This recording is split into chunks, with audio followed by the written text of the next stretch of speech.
Breaking news. Thousands of social media managers are once again facing the same problem of the week. It's Monday. They open their calendars and they have no idea what to post. They've got scattered ideas on their notes, a couple of saved references, but they don't have an editorial calendar that fits everything together. Sources close to the situation confirm this phenomenon happens every 7 days. And the cause isn't lack of creativity, it's the lack of a system. But here's the good news. We found the solution. In this video, I'll show you how to go from scattered ideas to a content calendar ready to schedule in just 5 steps. We're actually going to use the template linked in the description, so if you want to follow along with me, just download it and let's get into it. The first thing you're going to do is clearly define who you're talking to. Because before you start creating content randomly, you need to clearly know exactly who you want to reach. But don't just add random descriptions like a 30-year-old woman living in New York, because that gives you literally nothing. And honestly, that won't help you decide what you're trying to post on a Wednesday night, for example. Ask yourself questions that actually changes what goes into the calendar in terms of content. What does this person expect from your brand? What platforms are they on? Why would they buy your product? And what's holding them back? When you're clear on these, the calendar almost starts to build itself. For example, if you have a high quality barefoot shoe store, price might be a challenge for some people. And instead of avoiding that topic, you could actually create content around answering that question. And once you realize that that is something that your audience might ask about, you know that right there, you already have a piece of content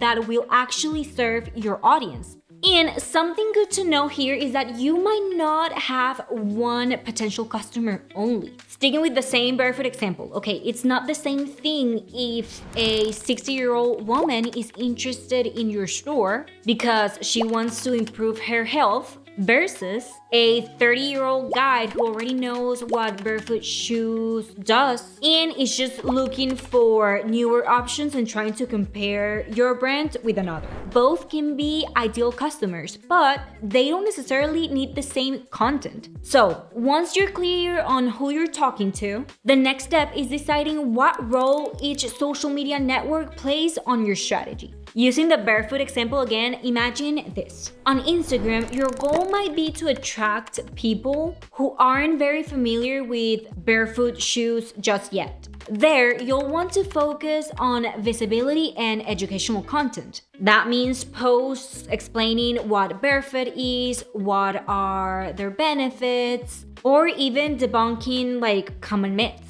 In this platform, you'll probably kind of like post more to increase your reach. But then on Facebook, you might have an older audience that needs just a little bit of more trust from you in order to buy. So there, the goal isn't only to build visibility, but to build trust. So in here, you can share testimonials, comparisons, or even go deeper into why the price of these shoes is higher and justify it with, of course, facts. So this is what you define here. What you want to achieve on each platform, how often you can realistically post, which topics you'll repeat, and which type of customer you're addressing on each one. Alright, so now you have defined who you're talking to and the role of each platform. Now it's time to turn all of that into concrete ideas inside your content matrix. This is where you write down every idea you have. And then you check whether it actually makes sense with your strategy. You decide which platform it belongs to,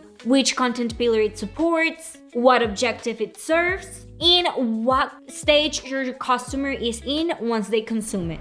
Back to the barefoot example. Let's say you write down comparison between barefoot shoes and conventional shoes. In the matrix, you will define, okay, this will go to Instagram. This will be educational content in the format of carousels. The goal of the post is to gain visibility. We will be on the discovery stage of the funnel, and the audience that we are pointing to is audience number 1. And just by writing it like that, you already know why that content exists, and you already can have like a personal explanation of why you're getting that out. Also, pro tip, one idea can actually convert into multiple ideas. Could be a carousel, a reel, a story, and even an infographic type of post for, let's say, Pinterest. As you can see, you don't have to constantly have new ideas. What matters is that you truly know how to reuse the ones that you already have. And no, you're not going to publish all of these ideas at once, because when everything goes back to back, it kind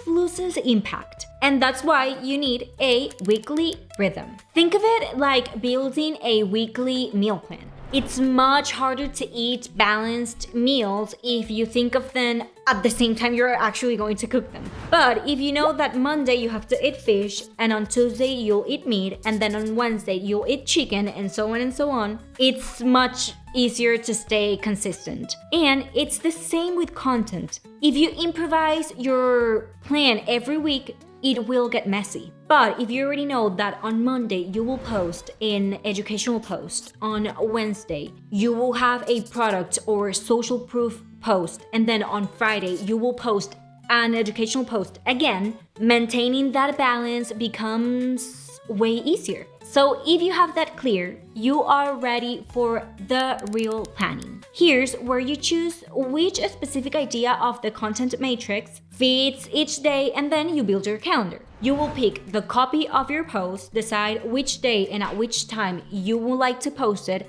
click the platforms that you're deciding to post that content on, and upload the images or the videos for your content in a Google Drive or Dropbox public link, so you can export it as a CS file and then import it into Metricool.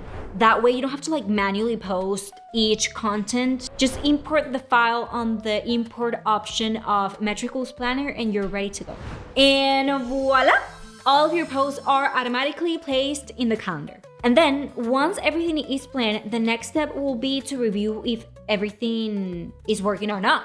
If you want to learn how to use metrics to improve your calendar month after month, I've linked a video here where I break it down step by step on each metric. Okay, so the template that we saw in this video, you will find it in the description and in the comments. And if you're not using Metricool yet, you'll also find a link so you can create your account and try this system directly from the planner. I hope you like it, and see you in the next one, Metricooler.